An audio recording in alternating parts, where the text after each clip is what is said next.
everybody, welcome back. It's Becky here. I've got another project for you today. If this is your first time checking out my channel, welcome. I'm glad you're here. Please feel free to check out the other tutorials I have available. We're going to be doing a winter project. I know that sounds absolutely crazy since fall literally just started. However, as any crafter knows, you're always on to the next holiday, on to the next season, on to the next event. So I'm sure you have seen a lot of these little guys.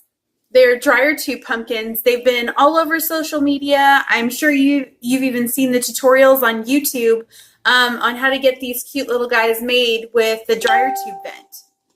What we're going to do today is a winter project with the same material. Not so much the leaves and stems, but definitely the dryer tube. I've got this dryer tube and we're going to turn it into a really cool winter piece that you can set either in your home or outside, maybe on the porch.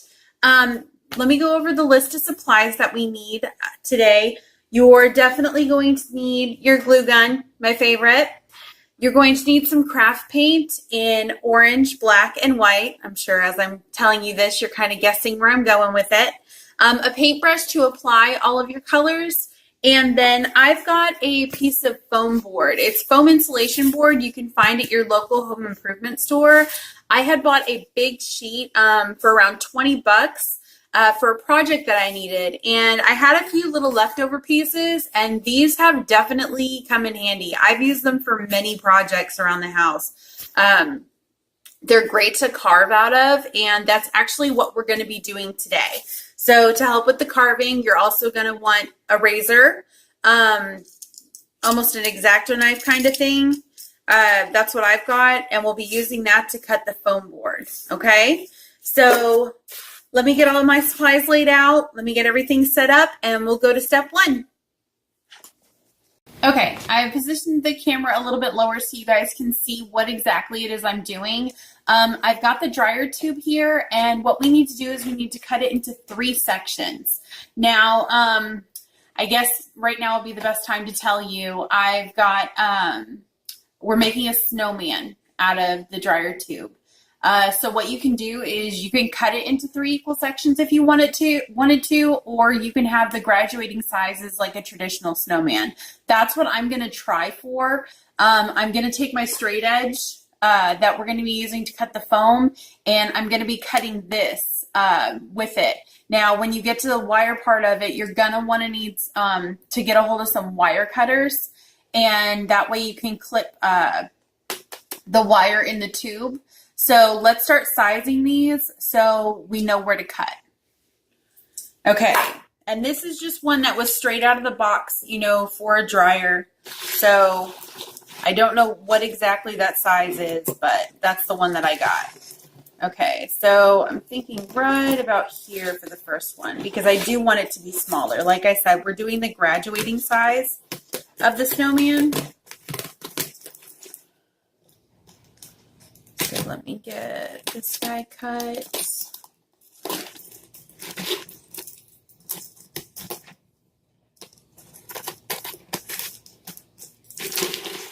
Okay, let me get some wire cutters. Okay, so just clip this. These are probably not the best ones. I got the ones that I used to make jewelry with, but we're going to make them work. Maybe.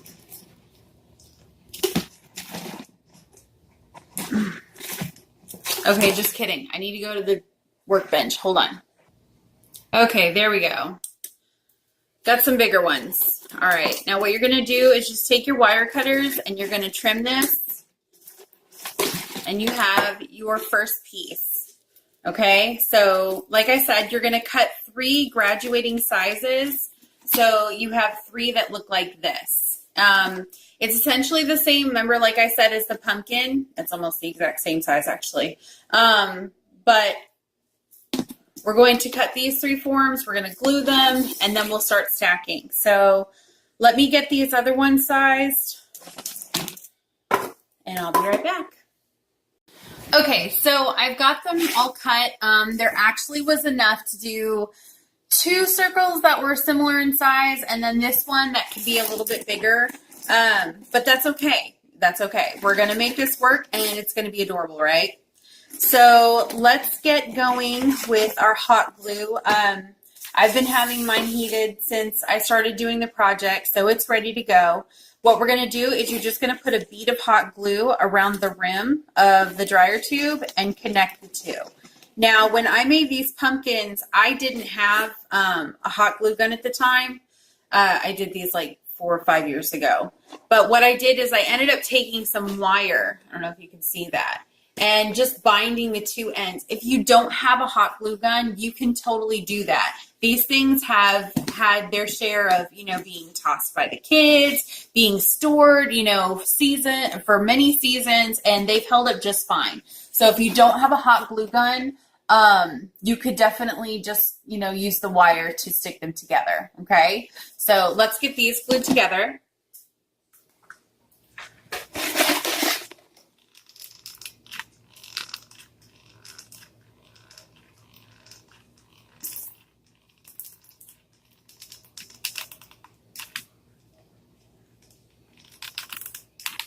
Okay.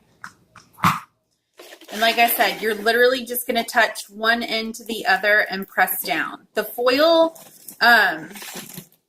if you want, just go around where you're putting the seam and just kind of give it a pinch so the foils adhere to one another.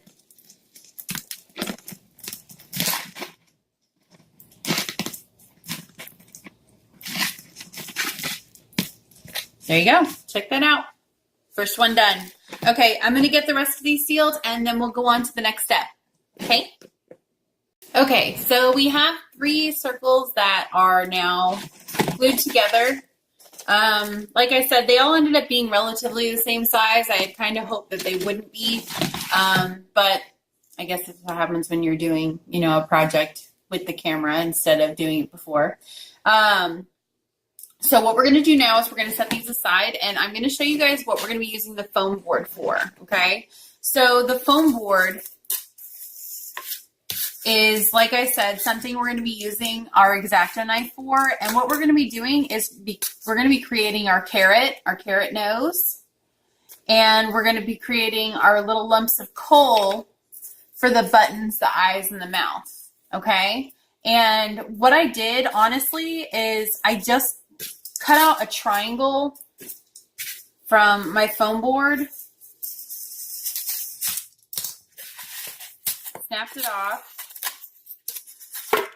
and then I literally just started carving it. I first went down, the corners to start rounding it out, and then just manipulated it until I got what it looks like a peeled carrot. And then I just painted it orange, okay? So we've got that. And then for the eyes and the buttons and the mouth, I ended up just cutting out a square piece, just depending on the size that I wanted. I wanted the buttons a little bit bigger. And obviously the ones for the smile a little bit smaller, just because there was going to be so many of them. So you have a piece like this. It's a really rough cut. Don't freak out about it because it's definitely going to be trimmed down.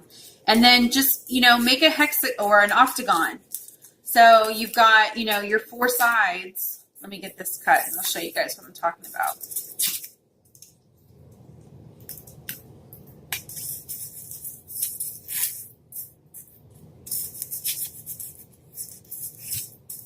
Okay, so you have what most definitely is a very rough looking octagon. Now, to get it looking like a lumpy piece of coal, if you can see that, what you're going to do is you're going to take your octagon, and you're going to just start trimming off the edges, okay? So I've got it like this, and I'm literally just going to start sliding up on the sides.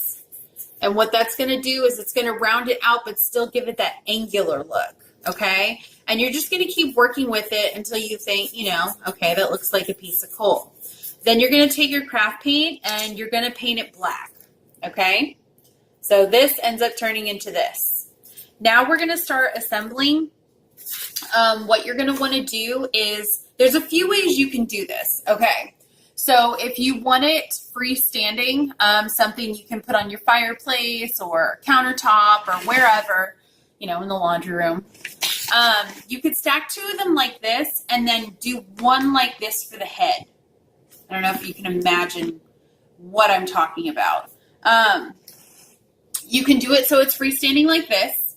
You could stack them, you know, just one in front of the other. The problem with that is, unless you want to get a little crafty as far as mounting them together to hang them up, it's kind of hard to join these like this. You could definitely get some wire and weave it through if you wanted to. A suggestion that I have though is if you can get, if you want to put it like outside, a garden stake, and you could wire them to the garden stake. That way they're mounted and you can just stick it in the ground or in a pot that may be on your porch. You could do it like that. I'm going to do the freestanding way just because I'll have the freedom to move it around throughout the house if I want, or, you know, it's not limited by just the way it's mounted. So I'm going to show you guys how to do that the freestanding way. What we're going to do first, though, is we need to make this snowman white. Now, if you have spray paint, more power to you. I wish I did right now. However, I don't. So I'm going to be using my white craft paint that I said had talked about in the beginning of the video, and I'm going to get these painted white. As soon as I get these painted white, we can start assembling. So hold on. I'll be right back.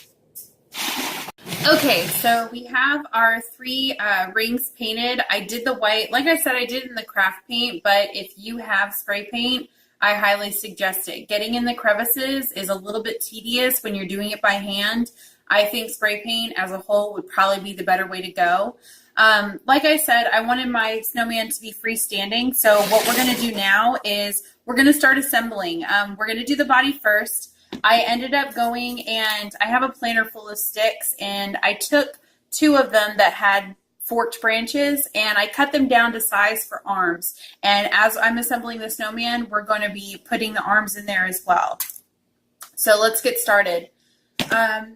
Just put a good amount of hot glue down on the base ring of your snowman, just where they're going to sit. You don't have to, you know, go crazy. And if you wanted, you could definitely do this with like an E6000, Gorilla Glue, any of those super adhesives. You're just going to have to wait, you know, for the curing time.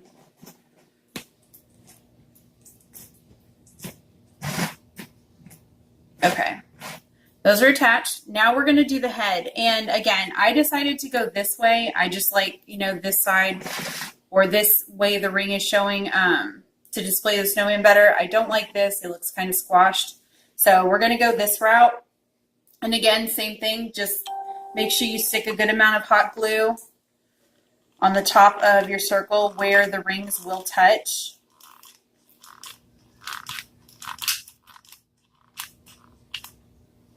And it's at this point you're going to want to lay your twigs in. So, and these grooves are perfect to hold them.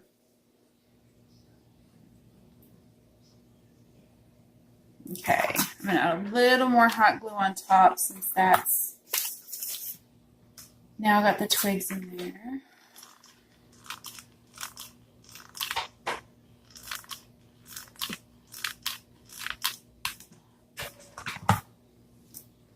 Okay, and just place it however you feel it looks best. My little guy is going to go this way. All right, I'm going to give that a second to dry and I'll be right back. Okay, so here's our little guy so far. What we're going to do now is we're going to put on the carrot nose and the eyes that we carved out. If you don't have the insulation foam or you can't get a hold of it, use what you've got. You can definitely use, you know, buttons. You can use pom-poms. That would be really adorable for the buttons and eyes. Just, you know, use your imagination, use the supplies you have on hand. Like I said, I had the insulation foam. If I hadn't, I'd definitely be going another route. Don't go buy, you know, a 10 by 10 foot piece of insulation foam for this little project. So let's start applying the carrot nose and the eyes and stuff, and we'll get a final look going. Okay, so here is my little guy. What I did is I took the foam and I did 2 buttons, and his smile, there's the twigs for his arms, and then his eyes and his nose. What you can do is, obviously you can accessorize your snowman any way you want to. You could put a Santa hat on him, leave him as is, earmuffs, you know, this is wide enough it could hold something. I'm just going to do a simple scarf. What I ended up doing is I don't have any snowman size scarves. So I took one of my children's shirts that were too small, and I ended up just cutting, you know, right below the sleeves, and then cut a strip of the fabric from the trunk of the shirt. And then at the ends of it, I just snipped to give it a little bit of a tassel, and we're going to wrap this around our little snowman's neck so I can show you guys what the final look's going to be. If you are going to put him outside, I do recommend you put a clear coat over the craft paint of your snowman. Even if you're going to keep him inside, it just helps keep, you know, what's going on as far as the paint and stuff goes. It helps the shelf life of it, helps your snowman last a little bit longer. You don't want to have to do touch-ups every season you pull him out. Okay, so there he is with his little scarf. This guy's going to be really cute. Like I said, it's definitely a jump start, but you know, that's how a crafter's head works. You're on to the next holiday, right? So here's the snowman. I really hope you guys give him a try. Thanks for watching, and be sure to stay tuned for more upcoming tutorials. Take care of yourself. Stay blessed. Bye-bye.